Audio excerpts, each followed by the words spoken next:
आत्म पूजा उपनिषद के सूत्रों की सरल व्याख्या के साथ मैं आरती अक्षरा एक बार फिर आत्म पूजा उपनिषद के 6वें सूत्र के साथ आपके सामने उपस्थित हूँ। साथियों, आत्म पूजा उपनिषद के 17 सूत्रों की गहराई में डुबकी लगाते हुए अब हम आ पहुँचे हैं 6वें सूत्र पर। अभी तक सूत्रों की गहराई में जाकर हमने पूजन में होने वाले विधान के गूढ़ अर्थों को समझा। आत्म पूजा उपनिषद के प्रथम सूत्र में हमने जाना कि ओम का निरंतर स्मरण ही उसका ध्यान है, कर्मों के कारण की समाप्ति ही आवाहन है, निश्चल ज्ञान ही आसन है, मन का ऊपर की ओर बहना ही जल है, मन के तीर का सदा उसकी ओर लक्ष्य होना ही पूजा का अर्घ है।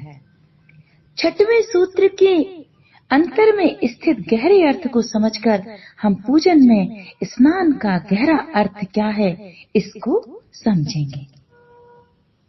6वां सूत्र है सद दीप्ति अपार अमृत वृत्ति स्नानम, अर्थात अपने प्रकाश में व आंतरिक अंतर के अनंत अमृत में निरंतर केंद्रित रहना ही पूजा के लिए स्नान है। एक बार फिर से दोहराती हूँ, अपने प्रकाश में व आंतरिक अंतर के अनंत अमृत में निरंतर केंद्रित रहना ही पूजा के लिए स्नान है। साथियों, अभी तक हमने जिस स्नान को जाना है वह केवल बाहरी स्नान है, लेकिन आत्म पूजा उपनिषद के ऋषि के अनुसार अपने स्वयं के भीतर प्रकाशित परम प्रकाश में दैदीप्यमान होना और हमारे भीतर जो अनंत अमृत की धारा बह रही है उस धारा में स्नान कर स्वयं को आंतरिक रूप से सराबोर कर लेना ही पूजा के लिए स्नान है। हमारे भीतर दिव्य नूर जगमगा रहा है, लेकिन हम जन्मों जन्मों की यात्रा में अंधकार में भटक रहे हैं, इसलिए उस दिव्य नूर से दूर होते चले गए हैं, जिसकी रोशनी का हमें कुछ अता पता ही नहीं। जिस प्रकार हमारे भीतर अपने माता पिता के गुण स्वाभाविक रूप से आ जाते हैं, उसी प्रकार हम सभी उस परम पिता परमात्मा की संतानें हैं, तो उसके गुण धर्म हमारे भीतर होना स्वाभाविक है। हम सभी परमात्मा के अंश हैं। वह परम पिता परमात्मा परम प्रकाश स्वरूप है। क्योंकि हम सब उसी मूर्तिकार की मूर्तियां तो है ना, तो इसमें जरा भी शंका नहीं कि हमारे भीतर उस परम प्रकाश की लौ की जगमगाहट ना हो। यह अलग बात है कि हम भूले बैठे हैं, लेकिन परमात्मा की लौ जन्म जन्म से हमारे भीतर जगमगा रही है। साधना की गहराइयों में उतरे लगभग सभी साधकों का यह अनुभव है कि साधना में प्रकाश दिखाई देता है। यह उसी परमात्मा का, उसी परम पिता परमात्मा के प्रकाश की दिव्य रश्मियों की झलक होती है।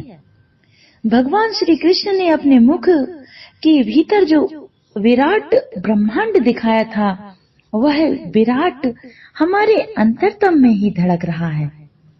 हमारे भीतर कोटि कोटि ब्रह्मांड की रोशनी जगमगा रही है, और जब हम इस रोशनी की पावन धारा में अपने अंतरतम को भिगा देते हैं, तो यही पूजन में स्नान है। जरा सोचिए, जब बाहरी स्नान हमें इतनी ताजगी से भर देता है, तो भीतर जो अनंत अमृत की धारा है उसमें निरंतर स्थित होना कितना आनंददायक होगा। अनंत अमृत की धारा अपने भीतर ब्रह्मानंद को समाहित किए हुए है। इस अमृत के कुंड में निरंतर स्थित होना है पूजा के लिए स्नान। बाहर बाहर तन को तो हमने बहुत सजाया, बाहर बाहर तन की हमने खूब सफाई की।